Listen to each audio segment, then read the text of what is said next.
My dear all student, কেমন আছো তোমরা? আশা করছি ভালো আছো, সুস্থ আছো। আজকে আমরা করব রায় ও মার্টিন প্রশ্ন বিচিত্রা 2024-এর। আজকে আমরা করব ক্লাস 8-এর পেজ নং 124 পেজের আজকে আমরা 18 নং স্কুল করব।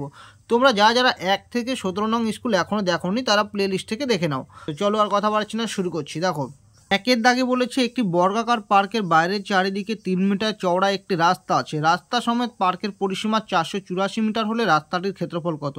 দেখো, এই প্রশ্নটা মিনিমাম আমি 4 থেকে 5 বার করেছি। এই 1 থেকে 17 নং স্কুলের মধ্যে মিনিমাম 5টা থেকে 6টা স্কুলে একই প্রশ্ন আছে, এটি বারবার আসছে, ঠিক আছে? তো এই প্রশ্নটা যেহেতু বারবার আমি করছি তাই এই ভিডিওতে আমি এই প্রশ্নটা করছি না। তোমরা চলে যাবে যে পেজ নং 123 পেজের যে 15 নং স্কুলটা আছে, দাঁড়াও আমি বের করে দেখাচ্ছি। দেখো, 123 পেজের 15 নং যে স্কুলটা আছে ওখানে দেখবে যে একই প্রশ্ন এখানে দেওয়া আছে। তো এখান থেকে তোমরা সলভ করে নিও। যারা 15 নং স্কুল দেখোনি তারা প্লে লিস্ট থেকে দেখে নাও। তো আমি তার পরেরটা শুরু করছি। অথবা দাগে আছে উপকরণ, এখানে দেওয়া আছে আর্ট পেপার, স্কেচ পেন, কাঁচি, রঙিন ফিতে, পিচবোর্ড, আর এখানে খরচগুলো দেওয়া আছে। বলেছে তথ্যগুলোর একটি পায়চিত্র অঙ্কন করো। দেখো, পায়চিত্র অঙ্কন করতে হলে তোমাদেরকে 4টা বক্স করতে হবে। তার মধ্যে 2টো বক্স দেওয়া আছে, আর 2টো বক্স কী করতে হবে? একটা লিখতে হবে ভগ্নাংশ, আর একটা হবে কেন্দ্রীয় কোণ। কেন্দ্রীয় কোণের মান যদি আমরা বের করতে পারি তাহলেই কিন্তু আমরা পায়চিত্রটা অঙ্কন করতে পারবো, ঠিক আছে?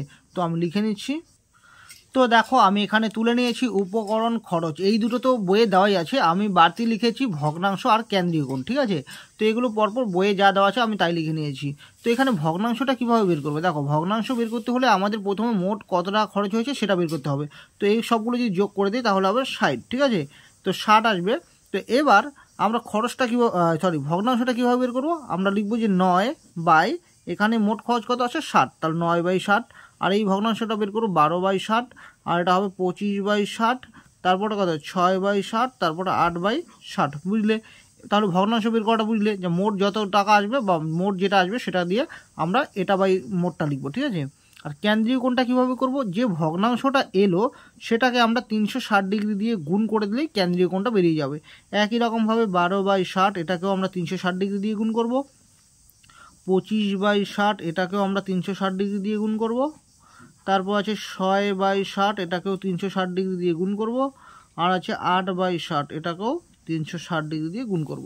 তো আমরা কেটে দেবো। দেখো, একটা শূন্য কেটে দিচ্ছি। 6 6 হয় 6 6 কত 36, তাহলে 6 আর 9 গুণ করে দেবো, 6 9 54, তাহলে এখানে 54 ডিগ্রি। আবার একই রকমভাবে একটা শূন্য কাটবো, 6 দিয়ে কাটবো, 6 6 36, তাহলে আমরা গুণ করে দেবো 12 আর 6, 6 দুগুণ 12 দিয়ে হাতে 1, 6 6 7 72 ডিগ্রি। আবার দেখো শূন্য কাটবো, 6 6 36, আমরা গুণ করে দেবো, 5 6 30 শূন্য, হাত থাকবো কত 3, 6 দুগুণে 12 আর 3 হবে 15, 150 ডিগ্রি। আবার একটা শূন্য কেটে দেবো, 6 6 36, তাহলে গুণ করে দিলে আবার কত আসবে 36। আবার দেখো, একটা শূন্য কাটবো, 6 6 36, তাহলে গুণ করে দিলে 6টা 48 ডিগ্রি। তো এখানে যে কেন্দ্রীয় কোণগুলো বেরোলো এগুলো কি করব? আমরা কাটা কম্পাসের সাহায্যে একটা বৃত্ত অঙ্কন করে চাঁদার সাহায্যে এই কোণগুলো বসিয়ে দেবো, তাহলে আমাদের পায়চিত্রটা হয়ে যাবে, ঠিক আছে? তো দেখো, আমার হাতে একটা কাটা কম্পাস আছে। এই কাটা কম্পাসের সাহায্যে একটা বৃত্ত এঁকে নেবো প্রথমে, ঠিক আছে? তো দেখো, একটা বৃত্ত এঁকে নিচ্ছি।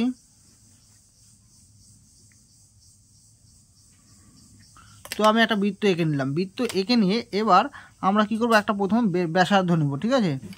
তো ব্যাসার্ধটা তুমি যে কোনো দিকে নিতে পারো, তো আমি সোজাই নিচ্ছি।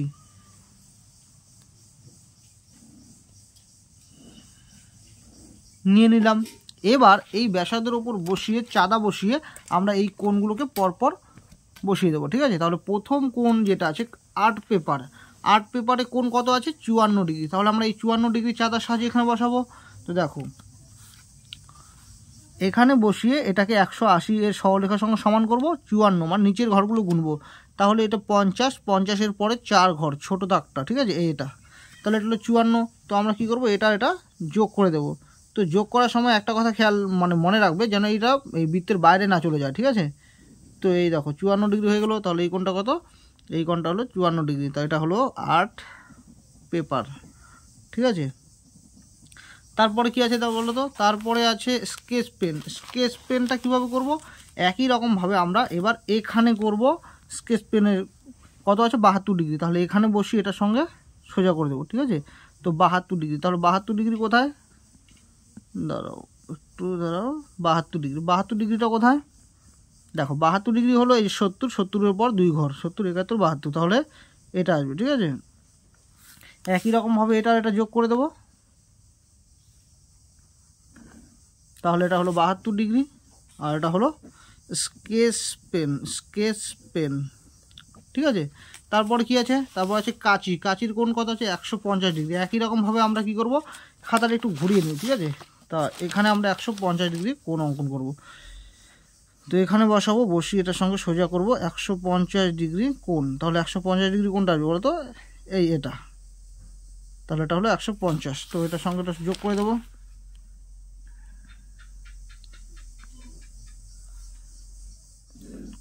দেখো যোগ করে দিলাম। তাহলে এই কোণটা কি, এই কোণটা হলো রঙিন ফিতে, আর যেটা হলো 150 ডিগ্রি, তাহলে এটা কি রঙিন ফিতে।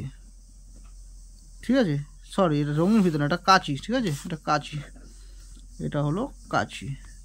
তারপরেরটা হলো রঙিন ফিতে। রঙিন ফিতে কত, 36 ডিগ্রি। তো 36 ডিগ্রি আবার রাখবো কোনটাতে, এটাতে রাখবো। খাতাটা ঘুরিয়ে নেই, এখানে কত, 36 ডিগ্রি।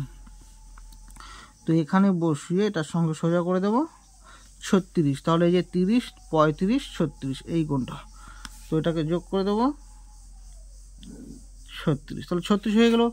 দেখো, তো এই কোণটা আসলো 36 ডিগ্রি, আর এটা হলো রঙিন ফিতে। ঠিক আছে, তো একটা জিনিস মনে রাখবো, সবার শেষে যে কোণটা থাকবে, মানে এই যেটাই থাকুক আর কি, সেই কোণটা তোমাদেরকে আঁকতে হবে না, এটা অটোমেটিক চলে আসে।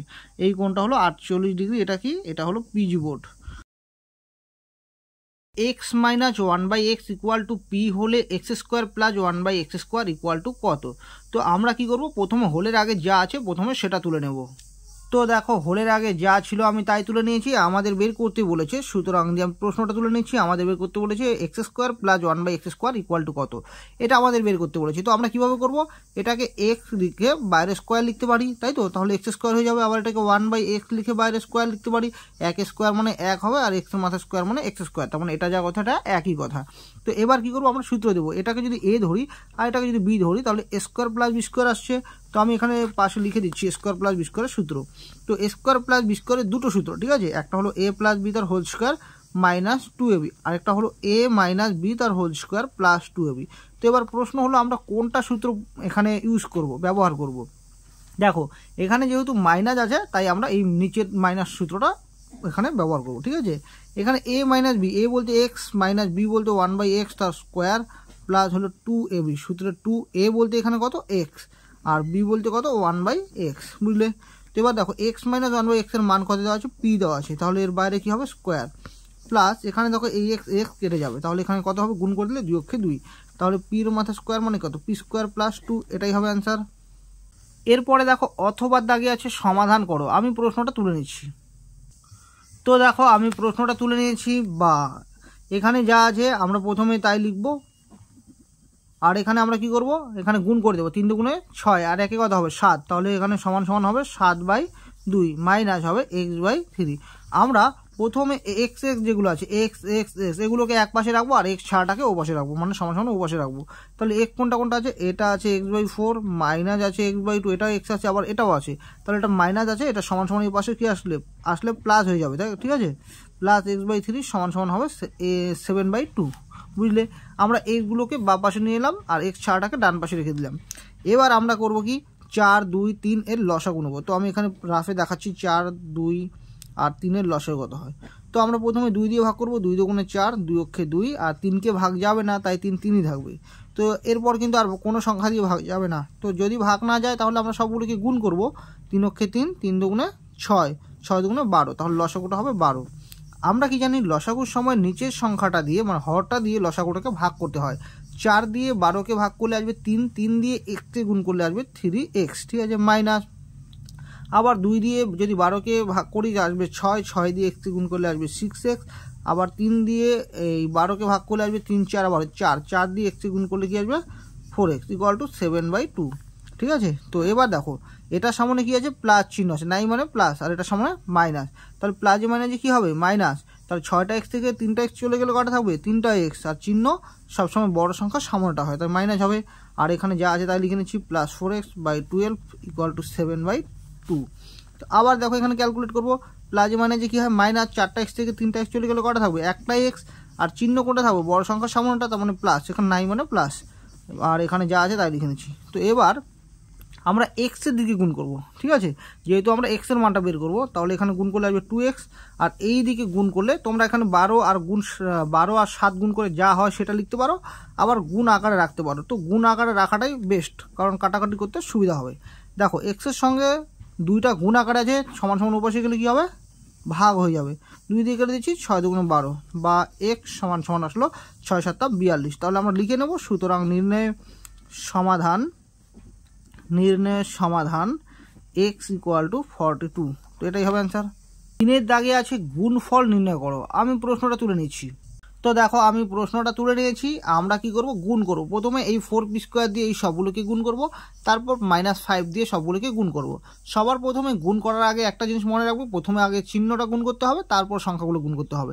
তো আমরা যেহেতু প্রথমে 4p² দিয়ে গুণ করব, তাহলে 4p² আগে চিহ্ন কি আছে, নাই মানে প্লাস আছে, আর 8p³ সামনে প্লাস আছে, তাহলে প্লাজে প্লাজে প্লাস হয়, তো প্লাস চিহ্ন দেওয়ার দরকার নেই। তো গুণ করে দিলে কত হবে, 4টা 32। তো এখানে যদি এখানে 2টো আছে, এখানে 3টা আছে, আমরা গুণের সময় কি জানি, সূচকের নিয়ম অনুযায়ী গুণের সময় পাওয়ারটা কি হয়, যোগ হয়। তাহলে এখানে 2টো আর এখানে 3টে, তাহলে কটা আসবে, 5টা হবে, ঠিক আছে। আবার দেখো মাইনাস আছে, আবার এখানে একটা প্লাস আছে, প্লাসে মানে কী হবে, মাইনাস হবে। আবার 4 দিয়ে আমরা 3কে গুণ করবো, 3 4 কত আসবে, 12 আসবে, 12। আর p² আর যদি p গুণ করি তাহলে কি হবে, p³ আসবে, ঠিক আছে, কারণ গুণের সময় পাওয়ারটা যোগ হয়।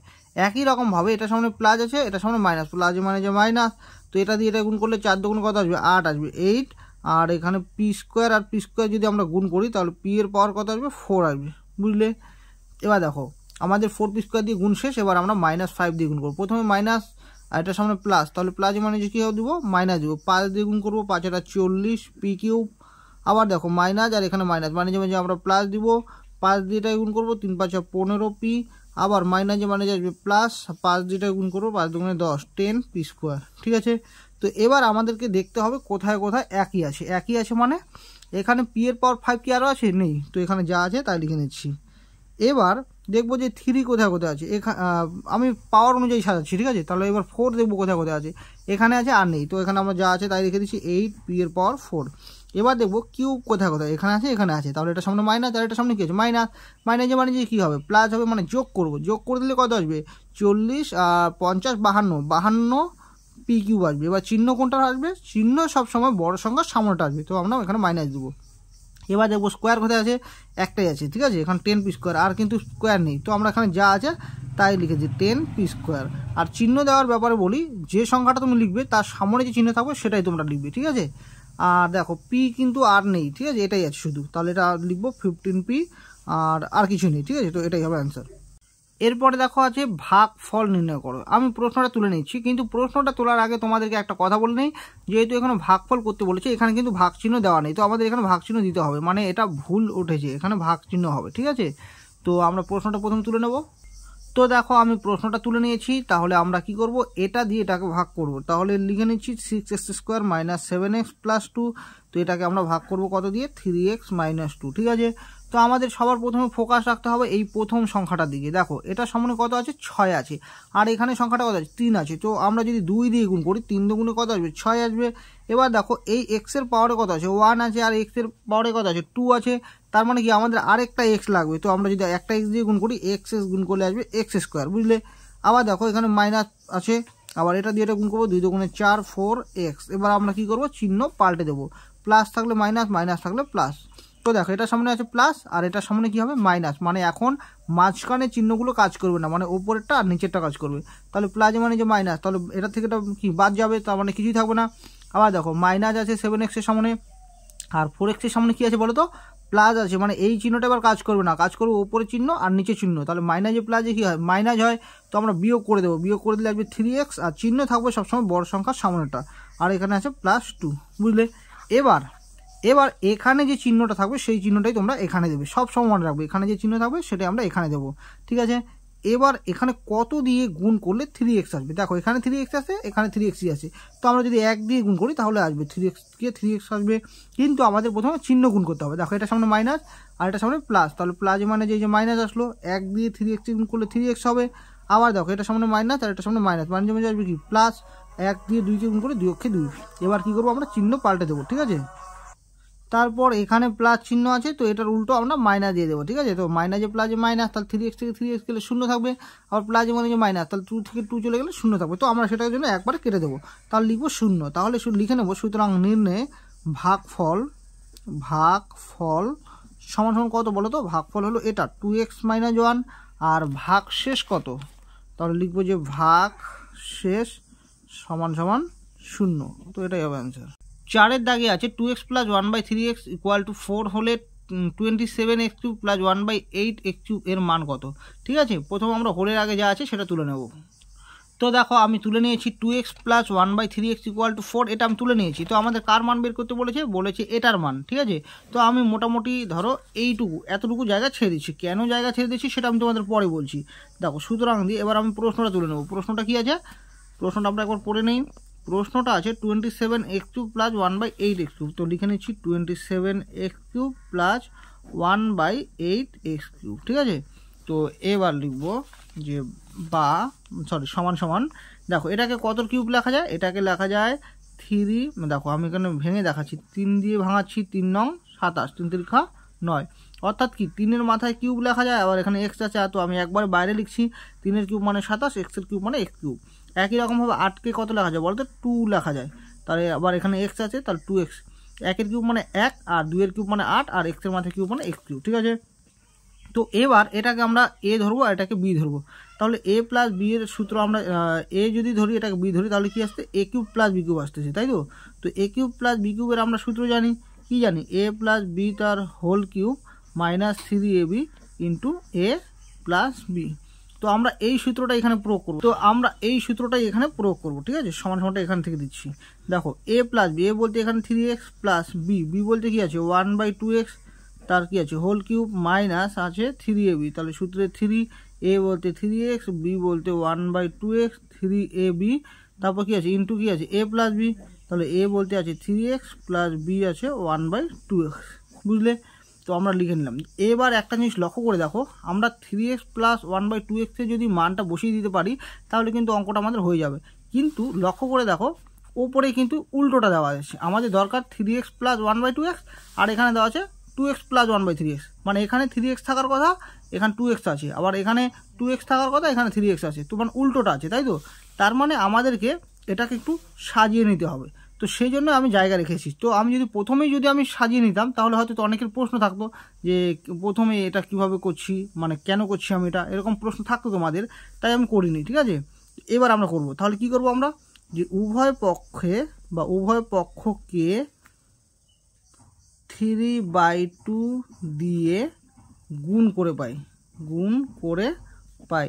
উভয় পক্ষ মানে বাম পক্ষ, মানে সমান সমানের আগেরটা আর পরটা দুটাকে আমরা 3/2 দিয়ে গুণ করে দেবো, ঠিক আছে। তো এখানে যা আছে তাই লিখে নিচ্ছি, আর এখানেও যা আছে তাই লিখে নিচ্ছি।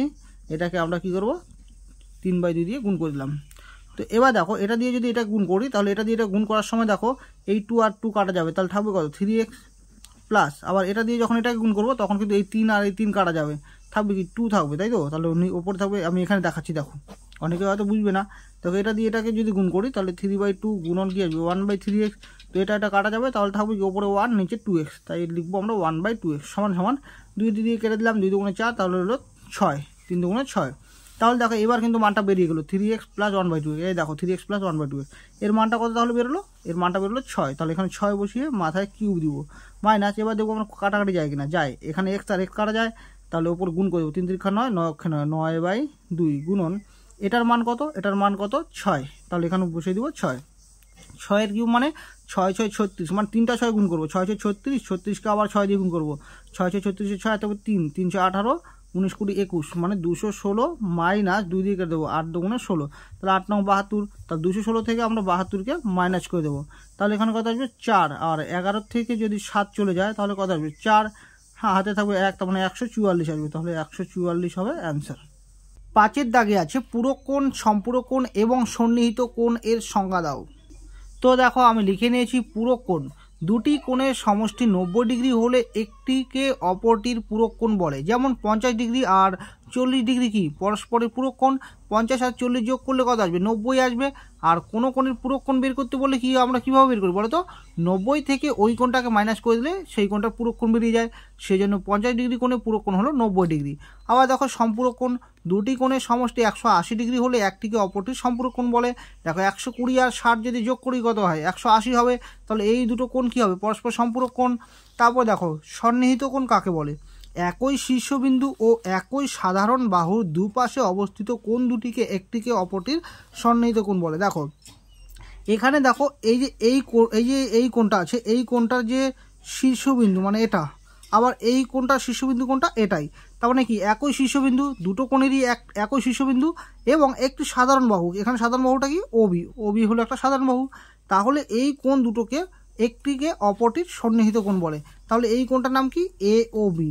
আর এই কোণটার নাম বলো বিওসি বলতে পারো বা সিওবি বলতে পারো। তাহলে এওবি আর বিওসি হলো সন্নিহিত কোণ। যদি ভিডিওটা থেকে তোমাদের মনে হয় তোমরা কিছু শিখলে বা কিছু বুঝলে, তাহলে অবশ্যই চ্যানেলটা সাবস্ক্রাইব করে রাখো, ভিডিওটা লাইক, শেয়ার এবং কমেন্ট করতে ভুলো না। পরে যে পরীক্ষাটা হবে অর্থাৎ দ্বিতীয় ইউনিট টেস্ট, সেখানে হবে 25-এর মধ্যে। 25-এ যদি 25 পেতে যাও তাহলে অবশ্যই রায় ও মার্টিন প্রশ্নবিচিত্রা তোমাকে সলভ করতে হবে। আর সেটা যদি সবার প্রথমে পেতে যাও তাহলে চ্যানেলটি সাবস্ক্রাইব করে রাখো।